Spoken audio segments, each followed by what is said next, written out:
आणि यानंतरची बातमी आहे पुण्यामधून। पुणे जिल्ह्यामधल्या जुन्नरमध्ये 2 सख्ख्या बहिणींची अत्याचार करून निर्घृण हत्या करण्यात आली आहे।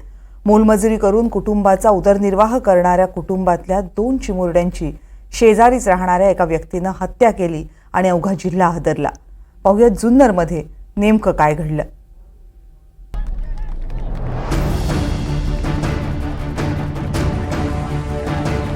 कल्याणमधल्या चिमुकल्या मुलीवर अत्याचार करून हत्या केल्याचं प्रकरण ताजं असतानाच पुण्यातल्या राजगुरुनगरमध्येही तसाच प्रकार घडला। 54 वर्षांच्या व्यक्तीनं 2 सख्ख्या बहिणींवर अत्याचार करून त्यांची हत्या केली आहे। 8 आणि 9 वर्षांच्या मुलींची हत्या करणाऱ्या आरोपीचं नाव अजय दास असं आहे। 2 लहान बहिणी घराच्या अंगणात खेळत होत्या। त्याच वेळी घरच्या वरच्या मजल्यावर राहणाऱ्या आरोपीनं दोघींना चॉकलेटचं आमिष दाखवत बोलावून घेतलं। दोघींवरही अत्याचार केला आणि त्यांची निर्घृण हत्या केली। काल दुपारीच या ज्या 2 चिमुकल्या मुली आहेत त्या बेपत्ता झाल्या होत्या। हे जे ठिकाण आहे या ठिकाणी ह्या मुली राहत होत्या आणि घराच्या अंगणात खेळत असताना त्या बेपत्ता झाल्या।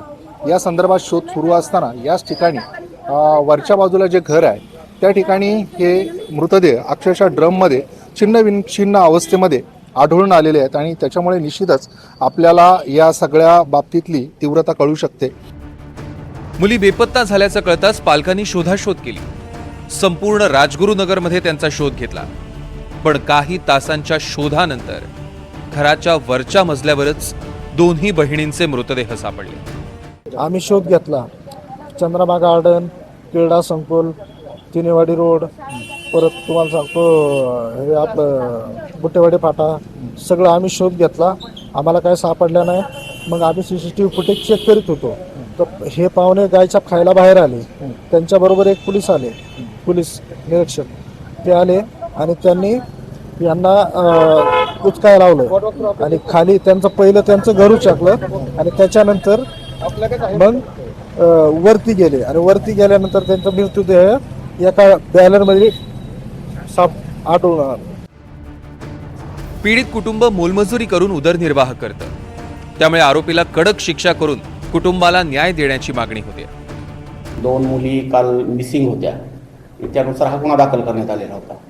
त्याच्यामध्ये अधिक तपास केला असता सदर मुलीच्या डेड बॉडी त्या ज्या घरी राहत होत्या त्या घराच्या वरती एक भाडेकरू राहत होते आणि त्याच्या एका टँकमध्ये एका टाकीमध्ये ते आढळून आलेल्या होत्या। त्या दृष्टीने अधिक पोलिसांनी तपास सुरू केला आणि तपासामध्ये एक आरोपीचं नाव निष्पन्न झालेलं आहे। त्यांनी सदरचं कृत्य केल्याचं कबूल केलेलं आहे। आतापर्यंतच्या तपासामध्ये तर रात्रीच घटना घडलेली आहे। पहाटे आम्ही पहाटे आरोपी निष्पन्न केलेला आहे। आता तपासाची प्रक्रिया सुरू आहे। खूप अर्ली स्टेज होईल की आम्ही याच्या बाबतीत आणखी काय सांगू, परंतु आतापर्यंतच्या जी काही माहिती आहे त्याच्यानुसार एकच आरोपी आहे। याला पाशवी वृत्तीची लोक जी आहेत अशा प्रकारची लोक असू शकतात याबद्दल खूप खेद वाटतो आणि लहान बालकांवर अशा पद्धतीनं अन्याय होणं, अत्याचार होणं, भ्रूण हत्या होणं हे दुर्दैवी आहे। आधी कल्याण आणि आता राजगुरुनगर, दोन्ही प्रकरणांमध्ये अत्याचार आणि हत्येचा पॅटर्न सारखाच आहे। त्यामुळे अशा विकृतांना कायद्याचा धाक दाखवण्याची गरज आहे।